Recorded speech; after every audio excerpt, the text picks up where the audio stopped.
Hi, I'm Trent Ham from thesimpledollar.com, and today I want to show you how to make your own homemade laundry detergent.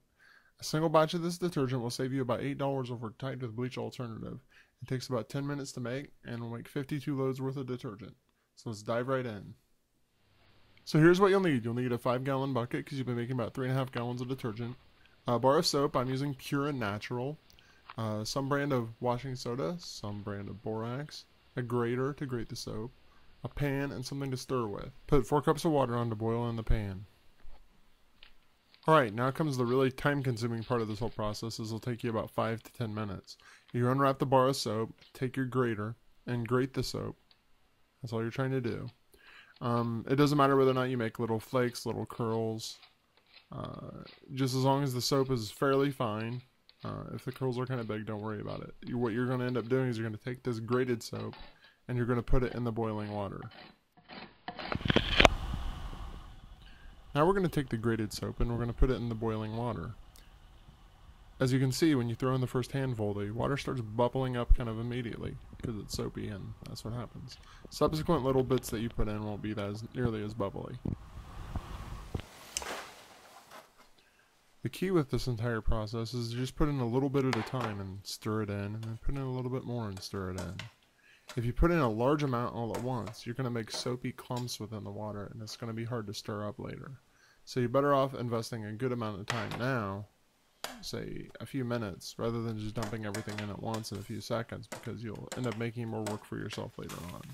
So stir it in very slowly, just put in a little bit at a time, and you'll be fine. Right now I'm adding about 3 gallons of warm water to the bucket. You want it to be pretty hot, and you need to add pretty close to 3 gallons so you don't have to be completely exact. I now happen to know right where the 3-gallon line is in this bucket, so I'm just pouring it in straight from the faucet. I'm going to add a cup of washing soda, a half a cup of borax, and the soapy water to the bucket. It really doesn't matter too much which order you add them in. I usually add the soapy water first because often when you have the soapy water, there's little chunks of soap still in it, and you want those in the bucket first. As you can see, there are a few soap chunks in this batch, so when I'm stirring, I need to be careful to smash those soap chunks up against the side of the bucket. You don't have to get every chunk perfectly, but you want to get most of the larger chunks broken down into the water, so you just have really soapy water when you're finished. So you can see I'm smashing a few of the chunks up against the side. Even after stirring, you can sometimes see that there's still big soap chunks in the bucket. So what I like to do is I'll get them on the scooper, and then I'll just rub them against the side of the bucket over and over and over again. It's a great way to get the chunks quickly broken down. Now I'll add the 1 full cup of washing soda to the mix.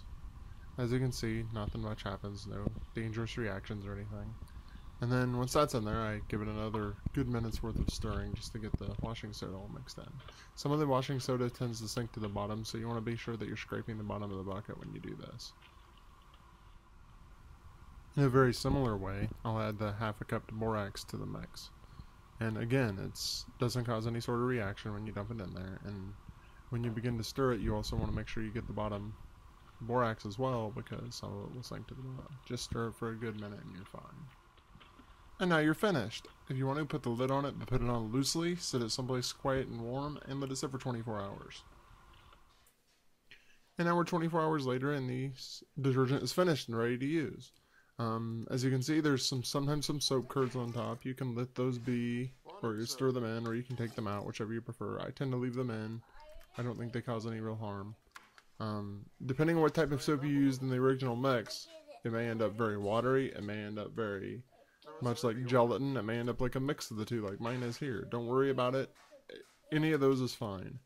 And now your detergent's ready to use. Just put a cup of it in your load and you're just fine, ready to go. So how much did this really cost? Well, here's the receipt for my purchase. I purchased enough supplies for 6 batches of this soap, which would make 312 loads of laundry detergent for $9.74. That makes it a cost of about 2.25 cents per load.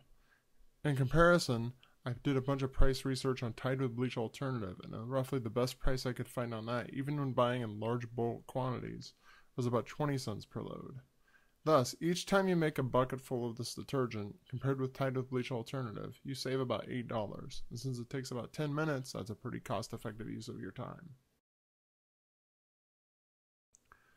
So, how well does it work? That's the big question. Well, look at these two t-shirts. I sprayed them both down with a lot of mustard on the front of them and washed the one on the right with Tide with Bleach Alternative and the one on the left with my homebrew.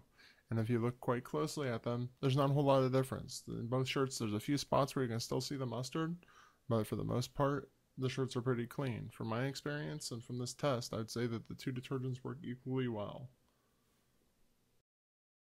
For more money-saving ideas and interesting discussions on how to improve your personal finance, visit thesimpledollar.com.